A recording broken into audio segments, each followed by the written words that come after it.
You and your family are going broke right now, and you don't even know it. When the gold standard was set in place, the price of gold remained a constant $20.65 per ounce, and this price fluctuated only 1 penny over the years 1833 to 1890. That means that for 57 years, the U.S. dollar was literally as good as gold. And that's how the United States currency was designed to be from the very beginning.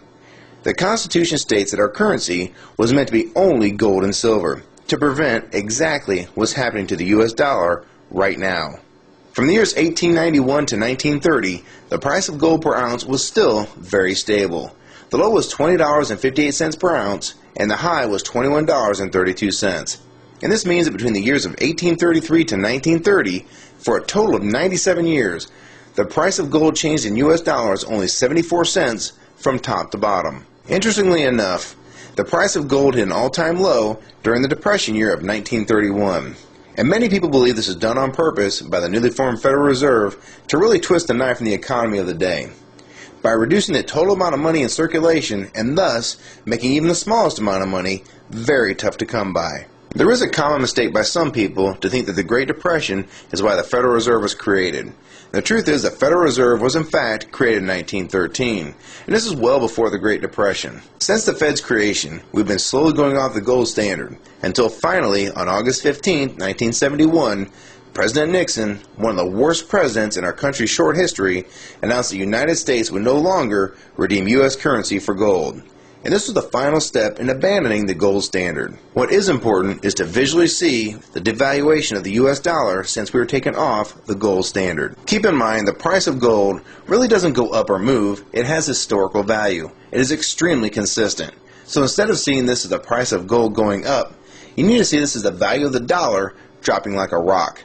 The price of gold has been flying right now. It has recently been as high as $1,030 an ounce all the way down to $870 an ounce. And what I find most interesting is if you want to buy a brand new Corvette convertible in 2008, it would cost roughly $55,000.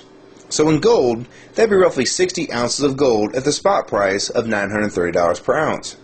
So at the time when gold was $930, you could basically take 60 1-ounce gold coins, cash them in, and buy that very same car.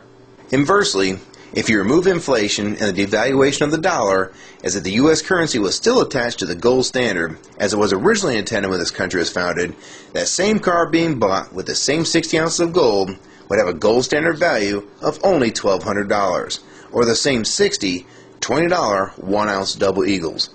So if that car price today is $55,000 and the gold standard value is $1,200, this means that we're sitting on roughly $53,800 inflation over the last 100 years for a $1,200 item.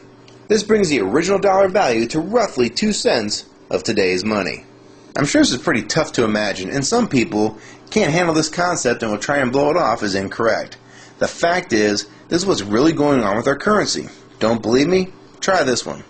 Back in 1964 and earlier, a quarter would buy you roughly a gallon of gas. This is because the quarters made in 1964 and earlier were made of 90% silver and 10% copper.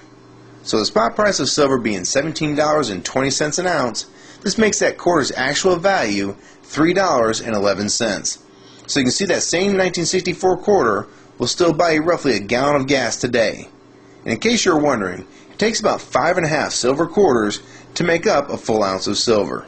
This is a fact. The price of gold may fluctuate with the value of the dollar, but this doesn't change the fact that precious metals such as gold and silver have maintained their value throughout time.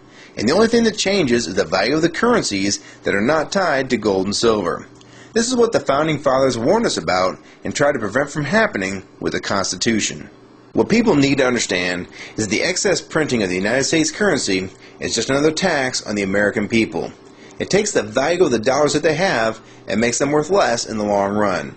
Meanwhile, you're still making roughly the same amount of money, yet the prices for everything from gas to milk are going up constantly, when in fact nothing is really going up in price. It's the dollar's actual value that's been dropping and not prices going up. I can't emphasize this enough. If you like this video and find it helpful, please rate it and share your comments on the subject, favorite it, and most importantly, please share this video with everyone you know. I can't tell you how important this is. We need to let people know that they're losing all they worked so hard for and they don't even know it. And only with your support and help can videos like this be seen by people that really need to see what's going on with their money and the economy of the United States. So please help support this channel and others like it.